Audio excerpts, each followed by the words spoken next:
Good evening. We're going to start our meeting with the pledge. I pledge allegiance to the flag of the United States of America and to the republic for which it stands, one nation, under God, indivisible, with liberty and justice for all. Let's get my phone out.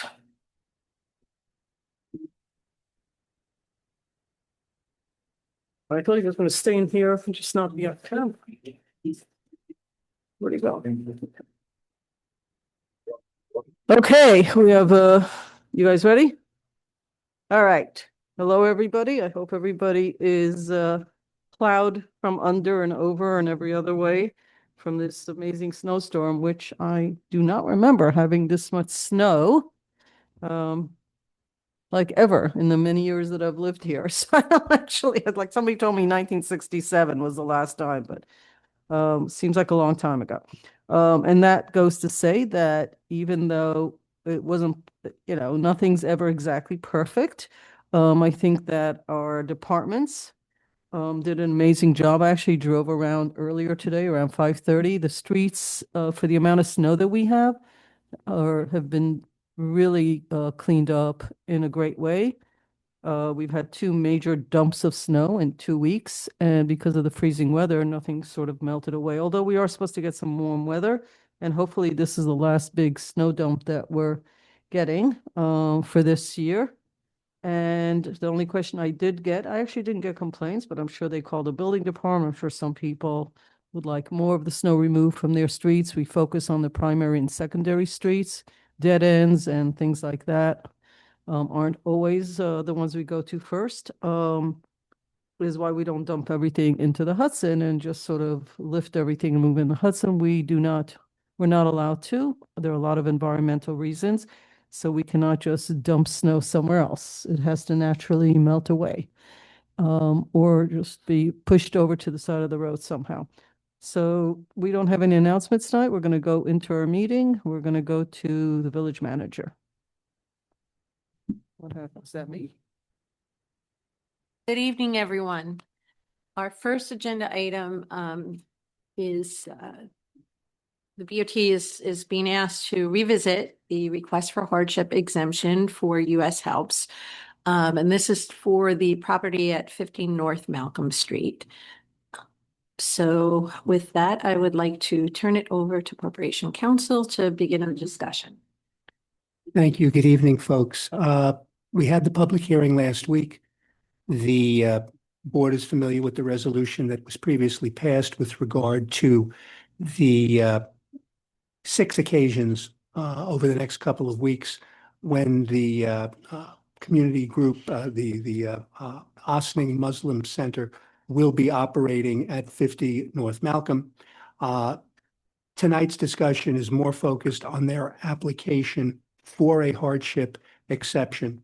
I previously sent this board a copy of the section of the code, which is 270-112, relating to hardship. Just so the board is aware, the moratorium with regard to the T zoning district, with regard to conditional uses, expires on July 13th of 2026. After March 13th of 2026, the board could pass a resolution extending that expiration date by an additional 4 months, which would be till November the 13th, if the board so chooses. But again, the important things to note with regard to a hardship exception are, for example, what is not considered hardship. And the code is very clear. The mere concern that regulations may be changed or adopted, or that the village code may be amended, or the mere delay in being permitted to make an application or waiting for a decision on the application for land use approval during the period of the moratorium imposed by this article. So those are not considered hardship. The board did, as you obviously are aware, allow the use for a very specific period of time. There was to have been an inspection on Monday, but the storm did not permit that. There will be an inspection, I understand, later this week to deal with the issues of the operating permit and occupancy limits. Again, without getting the operating permit, without complying with everything in the resolution, they will not be able to proceed with their services. So they're interested in getting that done as well. They also are aware that their application to the planning board is essentially in abeyance, depending on what this board decides to do. And so they do understand that. It was not on the planning board agenda last evening. And so it's just now a question as to whether or not this board is interested in granting an exception. And again, what the exception would do would be to allow this application to proceed now before the planning board, rather than wait until the expiration of the moratorium, either on July 13th or potentially as late as November 13th, or it could end earlier if in fact the board decides to make changes to the T zoning district or in fact do away with the moratorium itself. But that's the issue before the board now. There should be a resolution either way, either to grant the exception or to deny the exception. And it's really up for board discussion. Thank you. Any discussion? I'm assuming yes. Well, I, would like them to be able to move forward when the moratorium is over. I don't think I really would want to extend it, and make them wait even longer. But, we did, help them with the Ramadan situation, but, I don't, not sure that we can necessarily make an exception. I don't know how much work they need to do on that place, but hopefully not too much. But I'm not apt to approve a hardship. Okay, sir? Ma'am. And I think you also wanted, right? Bob, you were also? Yeah. Okay. Do we know why they are requesting the hardship exemption? What is the particular hardship that they're arguing? I can review the letter which I sent to you folks before. It was a one-page letter. Let me go find it, please.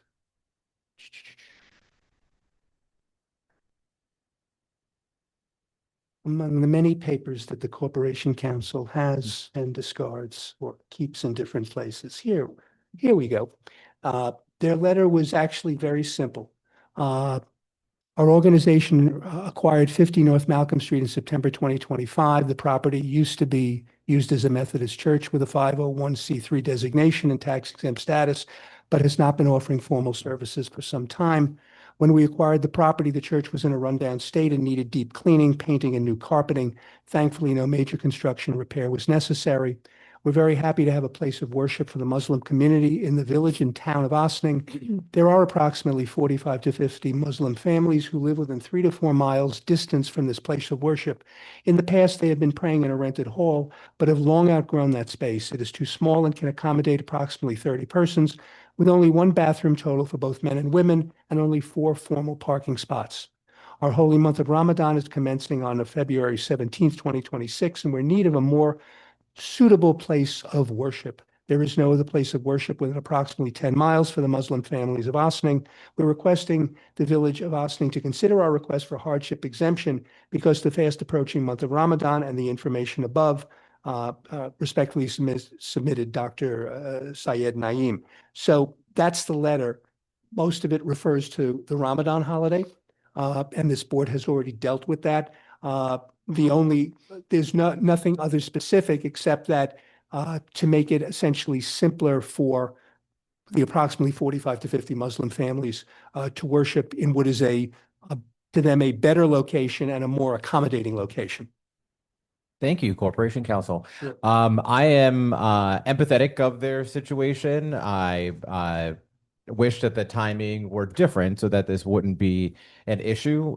Nevertheless, in this case, what I was listening for was a particular hardship, something that would say, hey, it's really important that from a time perspective, we're able to do this now as opposed to over the summer, beyond just we want to, or it would be nice to, or something like that. But if there were a safety reason, if there were a situation where, like the exception that we made here for the Ramadan celebrations on the particular dates, that it is very specific, something like that feels like it fits more into the hardship exemption category for me and my understanding of it. Otherwise, there is nothing else stopping folks from saying, well, this is also hard for me.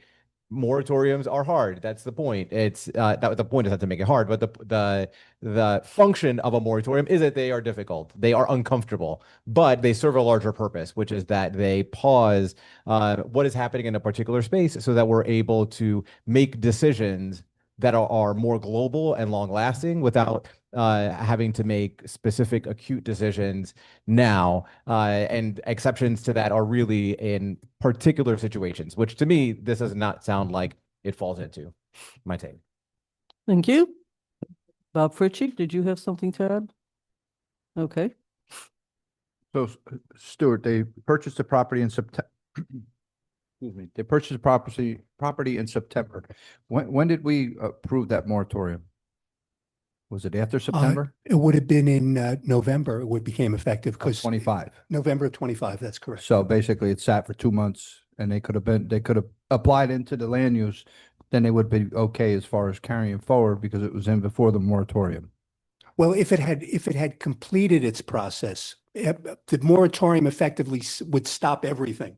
So even if they had a pending application, the application would not have gone forward. But theoretically, depending on how they did it, it could have gone before the planning board, before the moratorium was ultimately Okay. adopted. I echo what the deputy mayor says. I don't see any hardship here. We worked with them so they could do Ramadan. And again, if you do it for me, why can't you do it for him? So I don't see it as a hardship.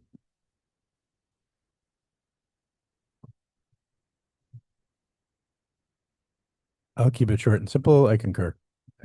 I do too. And so I think the board unanimously, you asked whether next week it's to deny or move forward. So I guess it's deny this particular request.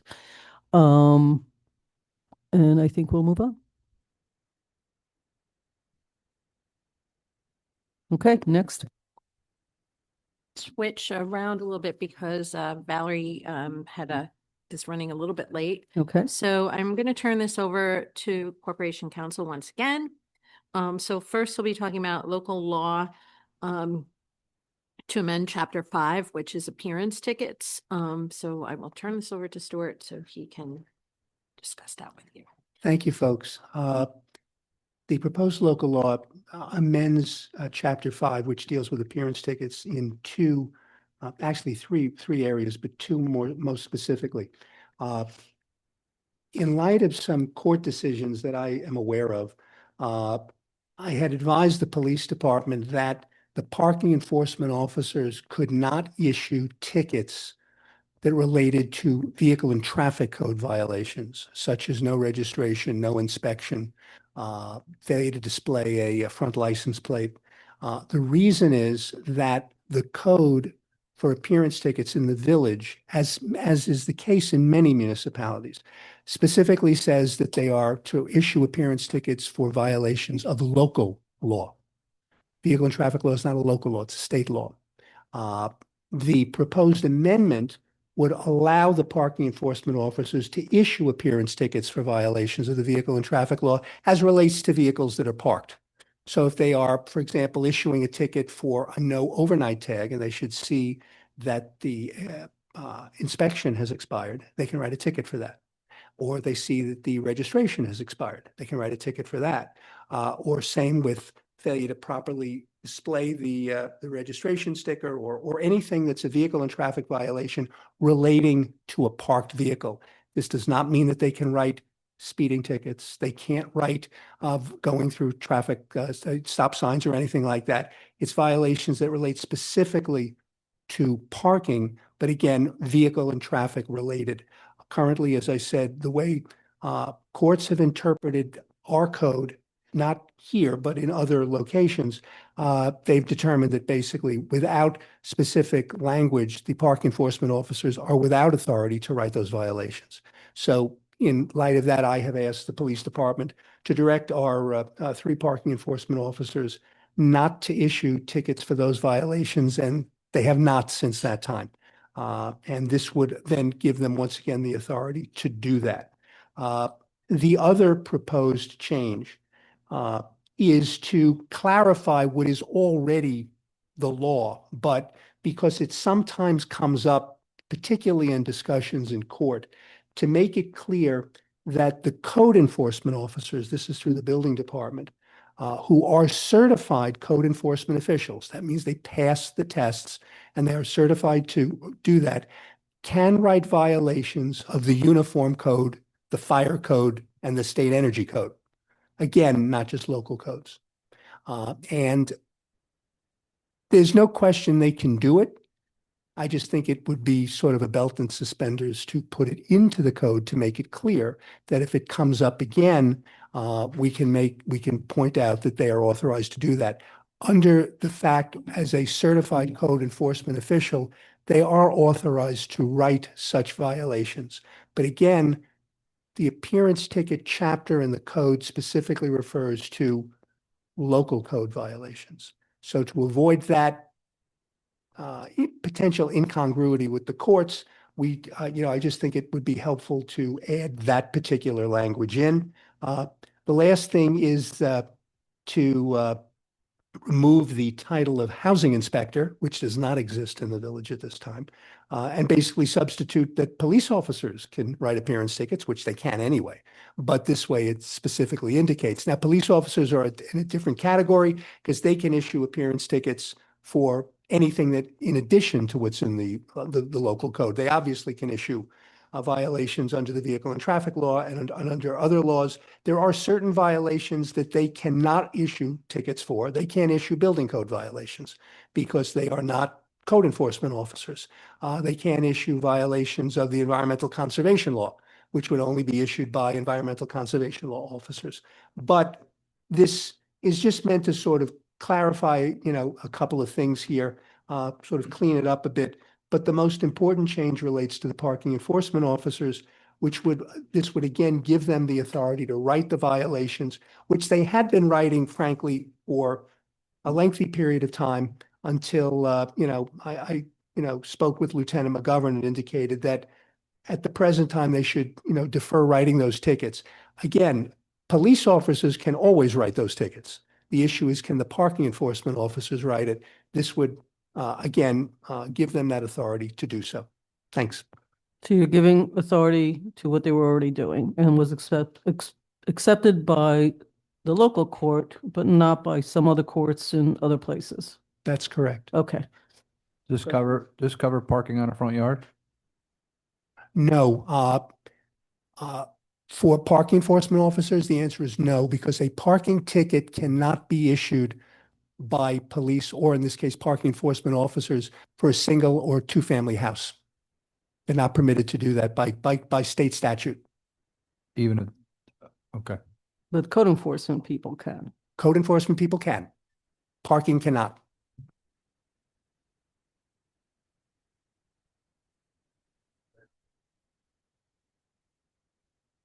Questions?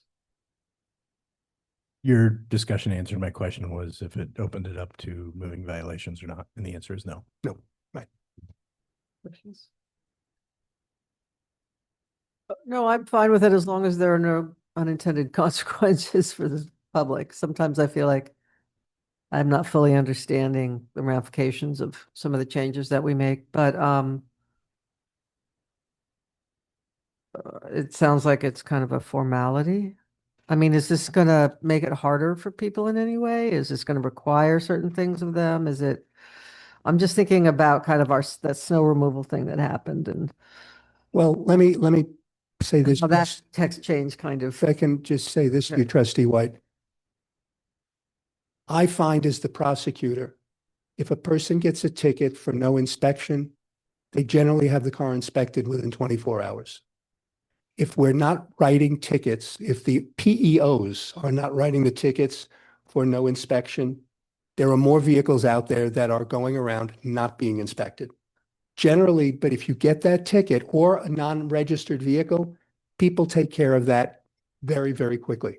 The registration is actually fairly simple because you can get a 10-day extension from the state. The inspection, I can tell you, because I was at the court today reviewing tickets, when those tickets are issued, generally the next day, actually, even if it's issued, let's say later that day, the person gets their car inspected. So this actually is beneficial. So you're keeping inspected cars on the road rather than not. Just in terms of unintended consequences, these tickets up until about a month and a half ago were written. It's not, there was no, they just, they stopped because, in my No. opinion, and I advised. That's the not why they police- stopped. Let's be very clear for the record. That is not why they stopped. It is his opinion that it needs to be clarified. And Okay. he's You cleaning just wanted it to up. stop it until we clarified it. Correct, because as I said, there are two court So opinions, who can write these tickets? Just police officers? police officers right now, That's it, okay. and they do. Expired registration and They inspired could write it by inspection. inspection, registration, no displayed front license plate, obscured front license plate. That police write those, and they do write it a lot. Failure to properly display your inspection and registration, on the front there, on your front window, things. There are about 5 or 6 different if you want to call them VTL, vehicle and traffic law violations relating to parking, that Sorry. police officers do right. Particularly if you're getting an overnight ticket, be it no tag or an improper area, many times there will be another violation at the same time, no inspection, no registration, failure to, things like that. So, but police officers remain able to write those tickets. There's no, their authority has been no way been And circumscribed. Parking enforcement was writing them. Yes. So they will go back to doing it again. Yes. Exactly. So we're not saying more people are going to get tickets now because they already were, but we're just cleaning up the language in the local law. Yeah, this whole request is about cleaning up language, about things that already were being done. Okay. Because Stuart feels that it needs to be done. Anybody else? Okay, I think we're pretty much in favor of that. Next. Thank you. So next local law is amending chapter 250. This has to do with snow emergency streets and incorporating the parking lot here at 16 Croton into the snow emergency street roster. Thank you. This was actually a request that was made by John Heitman and his folks. Because of all the municipal parking lots, this is the most difficult lot to plow when there are vehicles here. So the idea would be to amend the snow emergency street section of our code, which is 250-28.1, and add in municipal parking lots. And in the schedule of snow emergency streets, you would have a section for municipal parking lots, but the only lot to be listed would be municipal lot 1, which is this lot. I did ask John about other municipal lots. He said they do not have problems in other lots. Just the configuration of this lot makes it very difficult to plow it, being in the circle, being where the cars are parked. So It's we very would tight. essentially just add this lot to the list of, if you want to call it snow emergency streets, snow emergency locations. Locations are probably, yeah, we'd have to add that word in. Anybody have comments? I'll start on my left this time. Anybody? No? You're okay with it? This side? Okay, you're okay? I do want to make a comment. The village manager and I have spoken probably in the last 2 meetings that we've had. We have to review, and I'm glad Paul just walked in, our head engineer. We have to review snow emergency streets. It hasn't been reviewed in, I don't know, 20 years or something like that. It's probably still the streets that they should be, but it's probably time to also look at the streets. My guess is we're going to be adding a few, not taking away. And when you have more people living in a community, it actually ironically becomes difficult. And then we'll have the multimodal parking that will alleviate some others. So I think on the balance, it'll be worth looking at probably around the summertime. It's, we got to get through the winter. We do learn The only hesitation I have is why bother doing it for this one? We should be adding this as part of the larger picture, but if we do get another snow dump and he's saying like, this is the one, I guess we could say fine to this one, but we are gonna have to look at all of them. The towing, I mean, we've talked about, Karen and I have talked about it. We're gonna have to look at, the whole picture based on, I think every 20 years, we should be looking at some of these things anyway. Things change. So that'll be something to do additionally in the summer and revisit based on feedback from all the folks that did so much towing and moving of the snow to see, to revisit that. So I'm for it, like everybody else. Stuart, to continue with this, and it is good that you asked about the rest of the lots, because I would think people do park on some of these lots when they can't park on their streets. So they become very important in this sort of puzzle called our municipality. I can tell you from looking at parking tickets today, which are primarily for people who got tickets from the last snowstorm. Mhm. The biggest complaint and the reason people were looking for dismissal was, I have an overnight parking tag, but I literally have no place to park. So Right. I parked it in a municipal lot, but I don't have a municipal lot permit. So I Right. got dinged for that. That's what I saw a lot of this past time, because they basically said, Yeah. I have no place to put my. So exactly to my point, that the whole thing has to be like a big puzzle, and look to see where they are and make sure pain points are taken away and that there is a place. When you have this many people living on streets, and when you keep having more and more people with more and more cars per household, there are going to be neighborhoods that we're going to have to be able to plow, and there's not going to be enough parking. And we're going to have to see how helpful we can be. So I think what you just brought up is something, Karen, that is really sort of cool. We should be looking at where tickets are, because that'll also inform us where people look for alternative, and see if we could be helpful in making some of these lots get cleaned first, so people can have that as a plan B to when they can't park. And look at some of the hardships that people have, because, maybe in June we'll forget what this was like when we examine this, and probably should document some things now. And obviously our sanitation guys, and Paul, all of your guys, like men and women, we need to ask them, what did people complain about most? How can we be more helpful, et cetera, et cetera. Okay, so I think we're going forward on that. Just sort of want to table that for continued conversation about this. Okay, and next is a tax certiorari for terraces on the Hudson.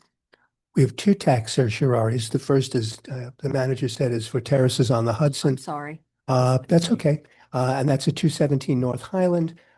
The refund, which is for years 2023 and 2024, that's the assessment years. The tax years are 24, 25, comes to a total of $37,234.38. And that's terraces on the Hudson, Where's terraces on the Hudson? 217 North Highland. Used to be Avalon Bay. Used to be Avalon. You're talking about that whole complex? Mhm. Oh, so I was going to say, that's a very high number for a Yeah, place. It's the whole right. complex. Well, just the assessment, the original assessment was 64,214,800. It was Okay. reduced to 63,800. So For us, that's high. We should get a couple of hundred here and there. So now I understand why. Okay, that's that. got it. The other one is what is known as a small claim assessment review, or a SCAR procedure. This is for a property at 55 Sherwood Avenue, and the total refund there would be $310.20. So there you go. All righty. We Anybody? can have resolutions for that next week. Questions? Okay, next. Okay, Valerie should be here momentarily, but Maddie is also able to, just one really quick item that wasn't on the agenda, but she'd like to just review it with you while we have this opportunity, and then we'll get started on the recommendations for the payment in lieu of parking. Okay, thank you, Karen. Good evening. So as Karen mentioned, there is one item that we neglected to put on the agenda, but it's a super quick one. So the board is right in the middle of a process of calling for an extension to the SPN, Station Plaza North development moratorium, as well as enacting a battery energy storage moratorium. We went over both of these items with the planning board last evening at our meeting for the month of February, and they were generally supportive of the board's direction on both. As the Board of Trustees may be aware, there is an active application for a battery energy storage system at 45 Central Avenue. So they were before the planning board for the first time last evening for sort of an introduction. But the conversation about this board's intention to declare a moratorium sort of started the meeting. So they had a bit of a sense of what maybe is coming down the pike, and the applicant was made aware of that as well. So again, generally supportive on both fronts. So I believe the next step, Stuart, if I'm correct, is to call for the public hearings on those two local laws at next week's meeting.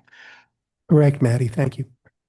Okay, I'm not sure what is being said here. So you want to, Yes, at the last meeting, this board referred the moratorium for battery energy storage Right. systems and the extension to the planning board. correct. The planning board met last night. Okay, Their recommendation was positive with regard to both.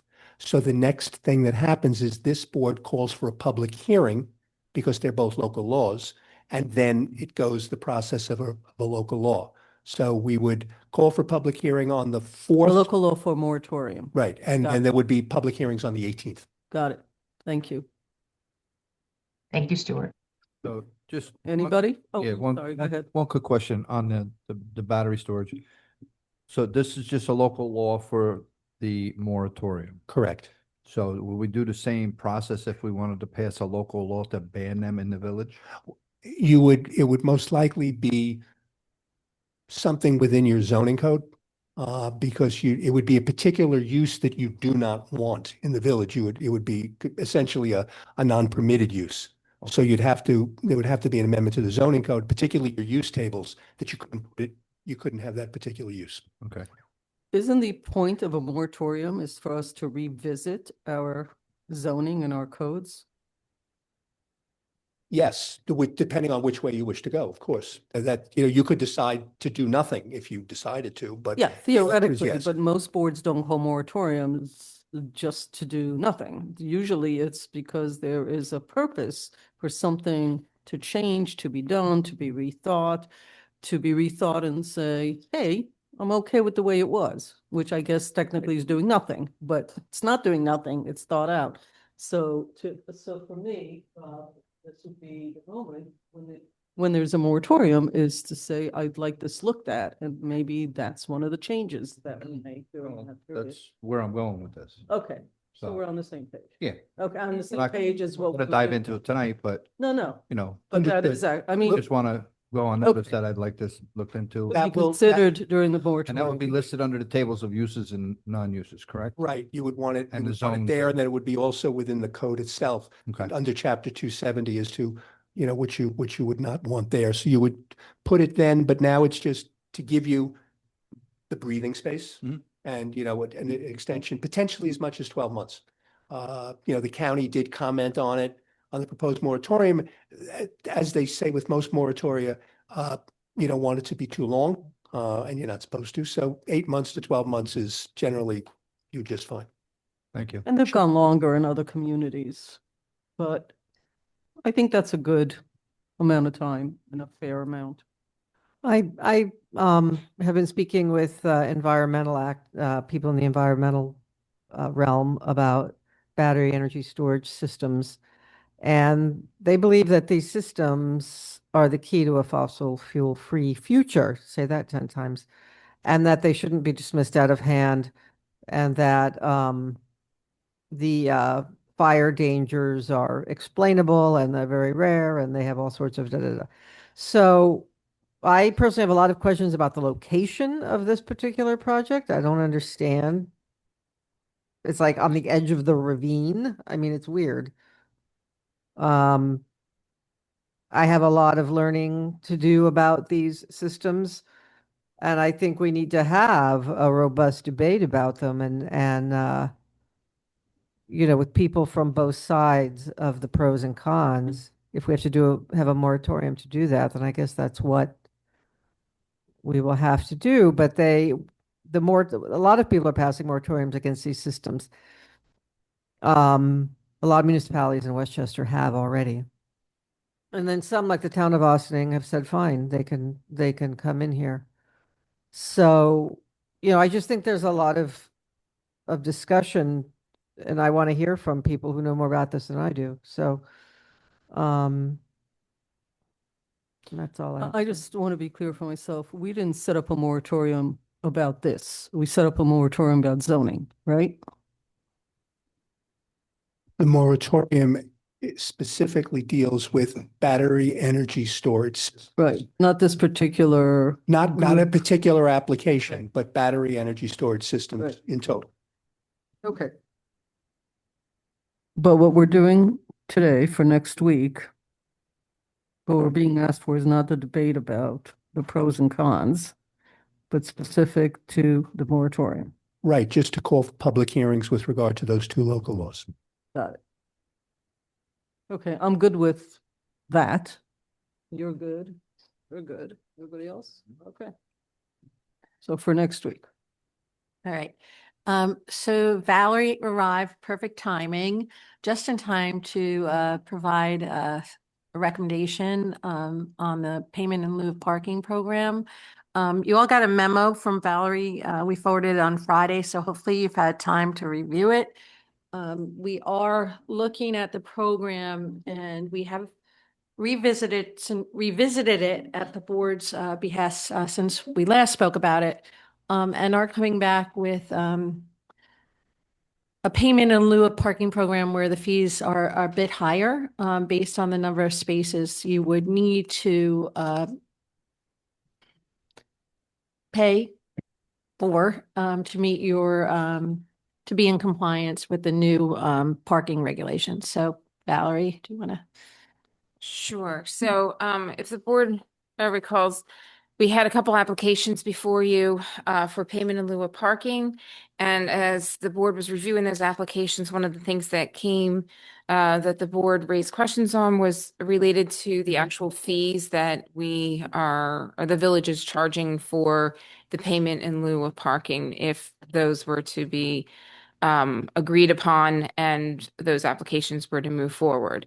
And so the board asked to take a look at neighboring communities that have payment in lieu of parking programs and what their fees are. And so we provided you a memo on the neighboring communities and some of the fees, and then provided additional recommendations for maybe modifying the fee schedule to increase the fees for the lowest rung of payment in lieu of parking, which I think was 1 to 5 spaces.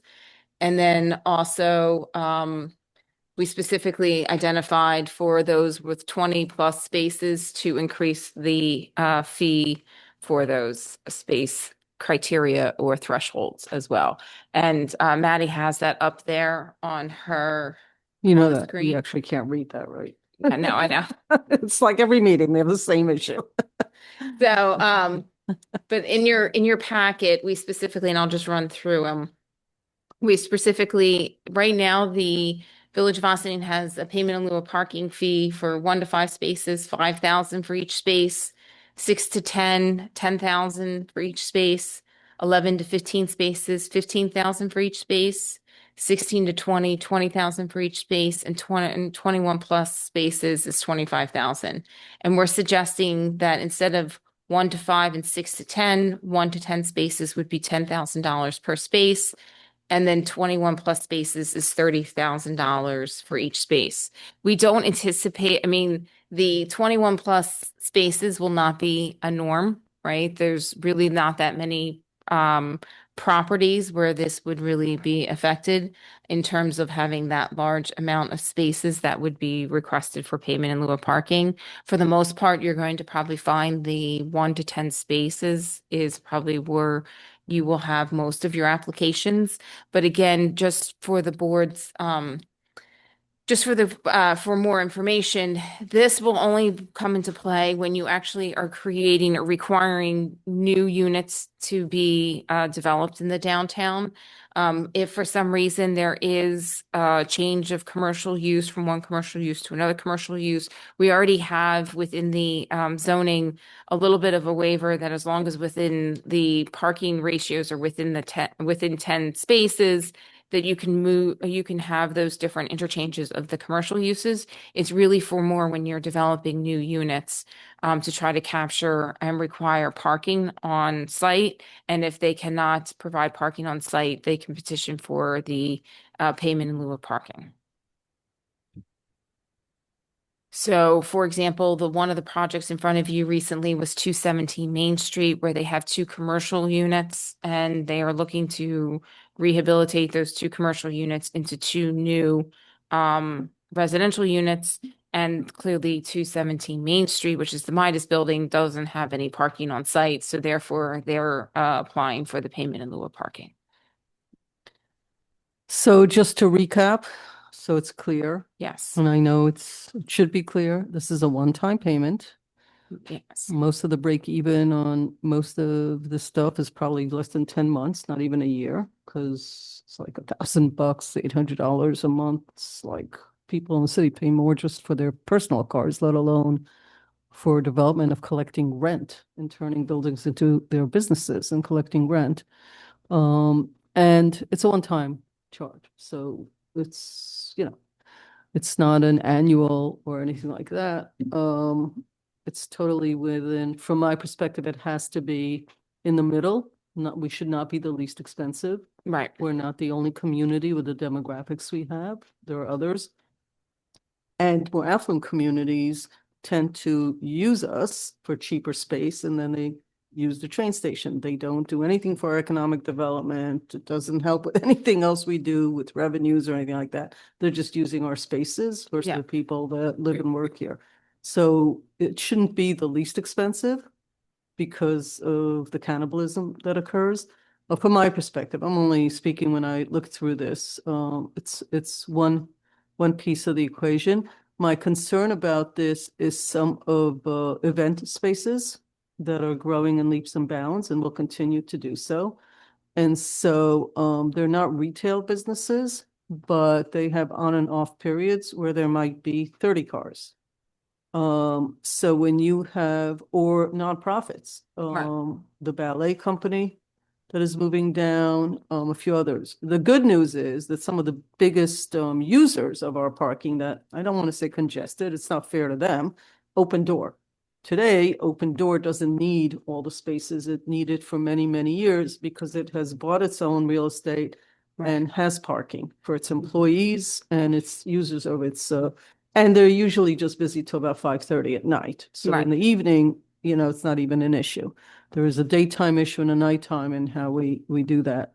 So I'm good with this. I'm just concerned that we might be going a little too low. I just think that when you're the community that's the least expensive, it sounds good for the people that live here, but it's actually doesn't serve the people that live here. It serves everybody else who, from my point of view, I'd be up to see economic development actually occur from a lot of this. Maybe one day it will be. So you sort of came up with something in the middle, which Yeah. for me, If you scroll down. personally, it probably seems okay. I'm trying to think who would need many, many spaces, and the only one I came up with is developer, which they collect rent, and that goes into their business model. They'll make back the money very quickly. People who might pay more at some of the more affluent areas, right? Or even within our community. And they might say, I'd rather pay this amount than pay what I have to in my own building. That's not the purpose of this pricing. Right. They have spaces. They know what those prices are as part of their rent. It's really for everybody else. Most of the businesses aren't going to ask. So I'm thinking who would need that? And it looks like fair pricing. And I know you had to think through everything. I am concerned about some of the space, like in the Olive Opera House for events, because that's not a residential space. Right. But it's also tough because maybe they'll have an event once in 2 weeks. And it'll be a one-time thing of 30 or 40 or 50 cars. I don't even know how to calculate for that. Like, it doesn't seem fair to charge them for that, but I don't know how many employees they have, so I don't know how you guys took that in. Site plan approved, their site plan is already approved, so So we can't even ask we can't go backwards on that.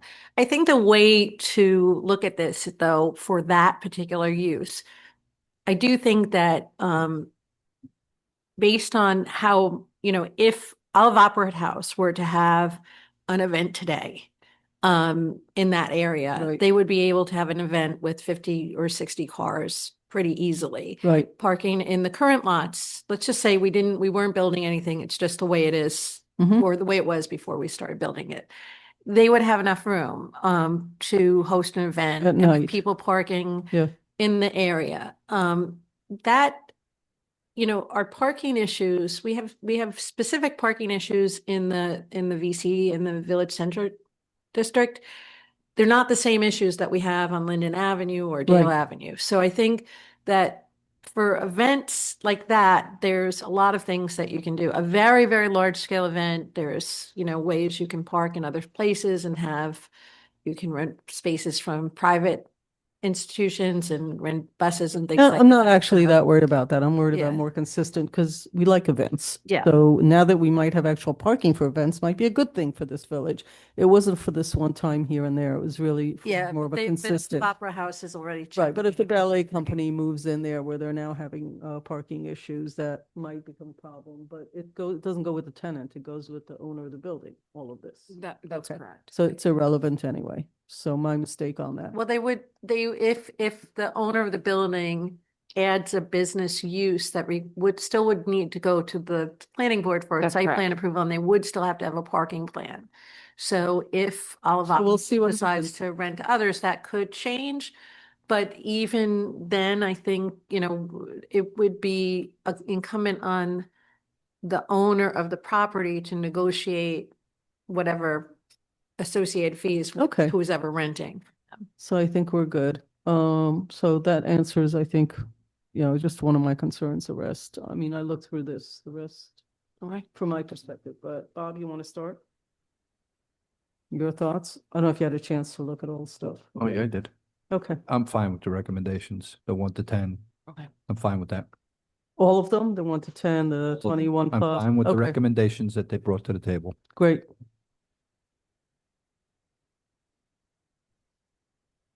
Is the pilot program for the all zone, all zone, like zones, or is it only specific zones? It's specific zones. Right now, it's the Village Center, it's the Station Plaza North, Mhm. and it's the NC2. And we are, Say what the NC2 is. which I'm please. sorry, the Neighborhood Center 2, which is along Croton Avenue. Mhm. We are planning to, as part of the small scale zoning changes, to bring back to this board to recommend removing the NC2 and focusing this program on the VC, which is the Village Center, and the Station Plaza North, because those tend to be the two areas where you're really dealing with already established buildings with limited parking. And you also have the new parking garage that's that's being built now. So that the multimodal center will really be able to assist with the parking associated with those two zoning districts versus the neighborhood center 2 district is just a very different district. And that's just the reason that all 3 of those have been there since the beginning were because they were specifically identified in the 2009 zoning updates. And those 3 districts were also part of the original parking waiver where you didn't have to provide parking in any of those 3 districts. And if you recall, this board then instituted this payment in lieu of parking to say, okay, no, we really do want to encourage people to start putting parking Right. onto their sites. Right. And so as we're starting to develop this, and now that you have the multimodal center coming in, we were looking at this again, and we are going to come back with that concept to you. But as of right now, it's those 3 zoning districts.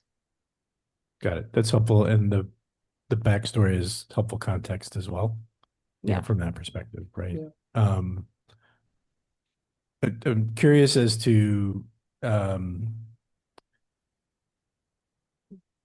was intrigued by the White Plains, like the difference between new development and existing development. Yes. Can you speak a little bit to pros and cons of that kind of a tiered structure? And yeah, so I mean, I think to a larger extent, White Plains, I think their decision was that they wanted to really make sure that the new development and brought in as much parking as possible. I would say the one difference between White Plains and here is that they also, White Plains also has multi-story, high-rise buildings at this point, so they can incorporate multi-stories of structured parking before you even get to some of the residential units, where it's a little bit more challenging in our downtown where we have, 4 stories maximum. So maybe you get a story of like surface parking or under structured parking, but then you have a couple stories of residential units above and commercial.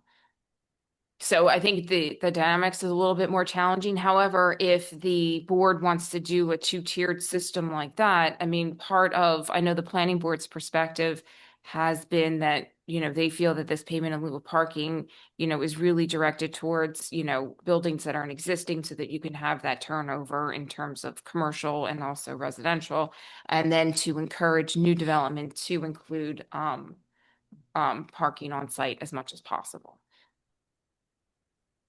To that last statement, that means, that the intent of this would be a deterrent, right? So my question is actually, is it high enough Right. to be a That's what I deterrent? said. I know, I agree. Well, right? right. So I'm like It's, in the very same much- boat there, right? Because it's, especially for the like, I'd almost be in favor of the 1 to 5, keeping a 1 to 5 from that perspective, because I'm trying to understand the trade-off between somebody trying to add a couple of apartments, or a couple of apartments in a building, Right. where there's no parking in a neighborhood that's already that's already kind of packed, Right. right? Which I don't think helps, right? From that perspective. So for me, I'm kind of wondering if, like, is the 1 to 5, do we need to even make that, like, bump up that lower level, bump up the lower scale a little bit? I don't know if that's. Right. So I do know, before we came back with these prices, I also spoke with both Karen and Maddie on dealing with the cost and how much for the new parking garage, right? How many spaces really need to be filled in order to be able to generate the revenue that you're going to need. So there is a little bit of a balancing act. And so not to necessarily, but I don't think we want to deter we don't want to make it so difficult that nobody wants to build new, like the 2 units downtown, because it's going to be very expensive. Because we do have some, even though I understand parking is at a premium, but we do have some parking spaces still available, like at any point in time. And we have done those recent parking studies, and we haven't had a lot of new units come in since that last parking study that was done a number of years ago. So again, I think like what's important here is the issue that we have in particularly the VC district, and to a certain extent that we will have in the Station Plaza North District too, is that we have a certain amount of parking that will be empty overnight if we don't, so we're trying to like balance that. So there is also to be honest, you're going to develop right now, if you developed everything that's on the table, you're talking about probably after that, there's not any room to develop more. So we're really trying to balance the ability, because we have structured parking, which is, different than if we had the surface parking lots. So what we want to make sure that we do, and it's not, I don't want to say, because I don't want to, it's not that we want a money grab for it, but we want to make sure that we have utility of the space that makes sense for the space itself. And because we're going to have ample parking, but it is structured parking, there is, it's a different than getting a parking permit for a surface parking lot. You're protected, you're going to, you don't have to worry about taking the snow off your car and a lot of stuff that a lot of people had to do this week. So, and similarly, in Station Plaza North, you are going to have a smaller parking structure that the developer is building, but that first floor, that 40 spaces on the first floor, we're going to have to maintain and use. So that does add an additional 40 spaces. I think overall, with our overall parking recommendations, we'll be making some changes or some recommendations on municipal parking down there that will balance the train station too. So all in all, like we were really weighing, sort of like, and we don't know what the perfect number is, but Right. we thought this was close to, based on what we could ascertain. Fees can change. You always have the opportunity to change the fee schedule. So we thought this would be a good starting place. And as we really thought about it, we thought that the balance of deterrent to certainly parking that we can absorb. And that's really why we weren't sure we wanted to include the Croton district, because we don't have the ability to create, payment in lieu of parking is only as good as, it's still like giving a parking waiver for, parking spaces. So anyway, that was the thinking. Balancing act. Okay. Omar, sir. Thank you. Like Bob, I'm in favor of the recommendations that you made. I like the thought process that Pat and Rika have put on the table about to what extent is this number actually serving as a deterrent.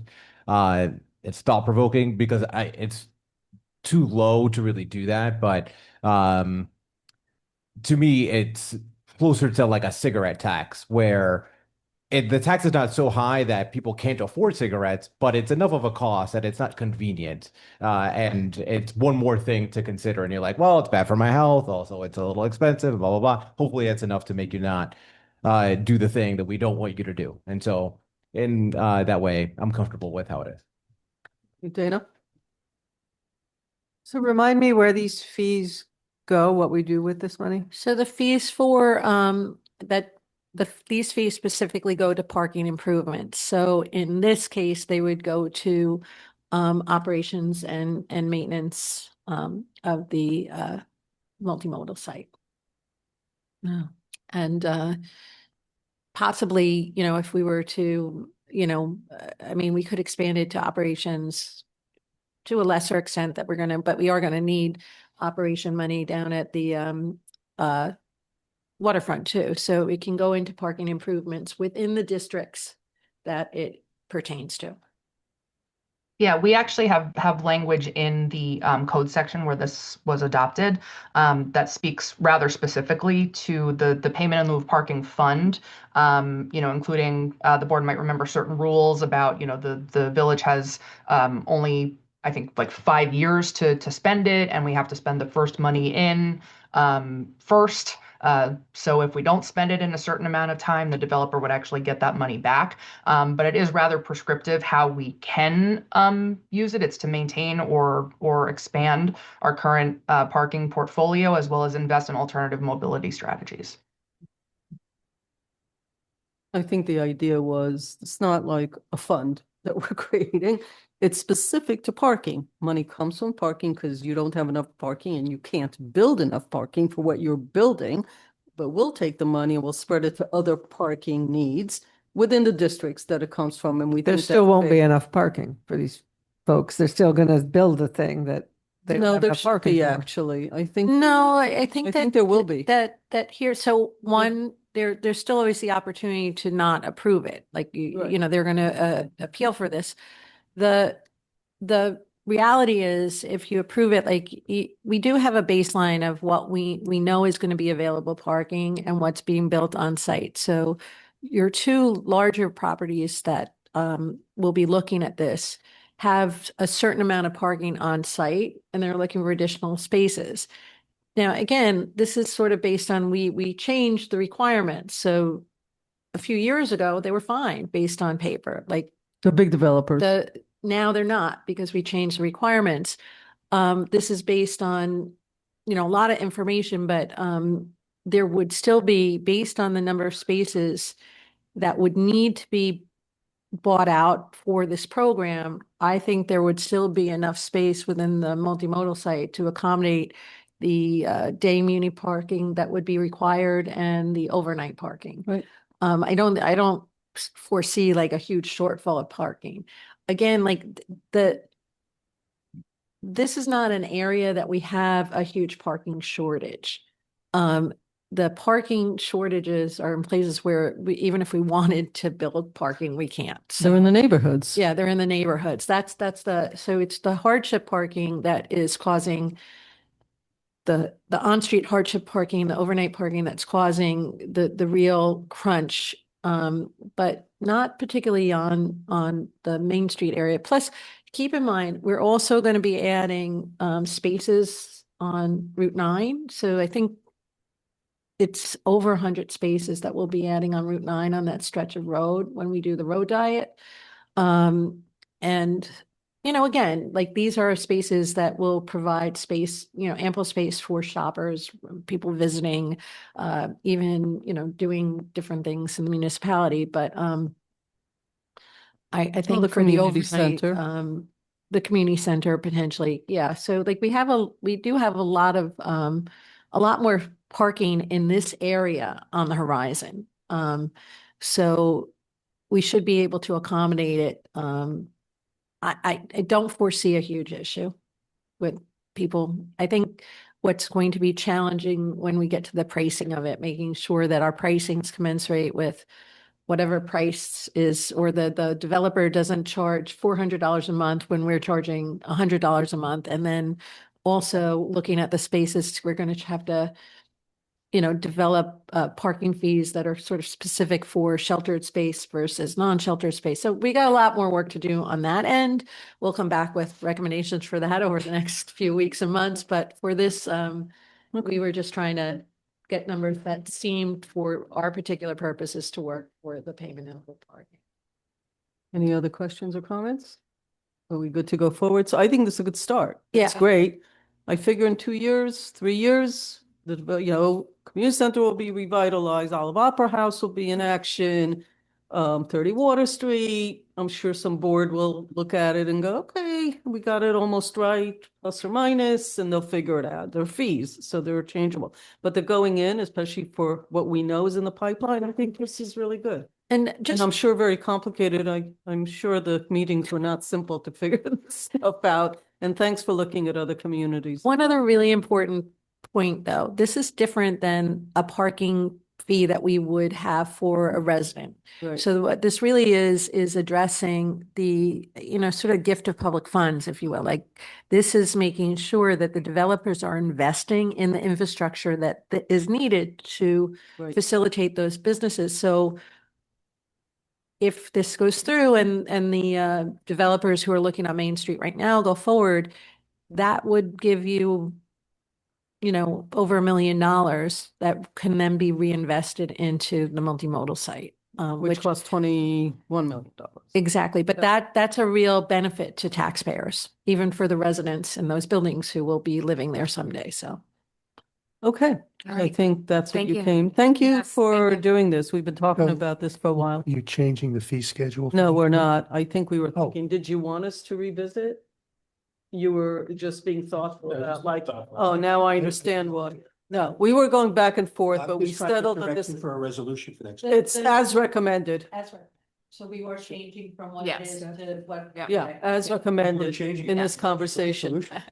And I think this is important because you do have a couple of the payment in lieu of parking applications that we've kind of put on Yeah, hold understood. that will be coming back to you very shortly.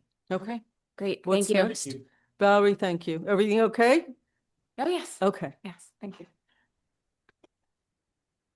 Okay, Anything so, meeting adjourned. Oh, we're done. We're done. Okay, great. I wanted to get some water. I was going to ask for a little break. Paul, why are you here? For exec. Oh, you're here for exec. Okay, so, I'm sorry?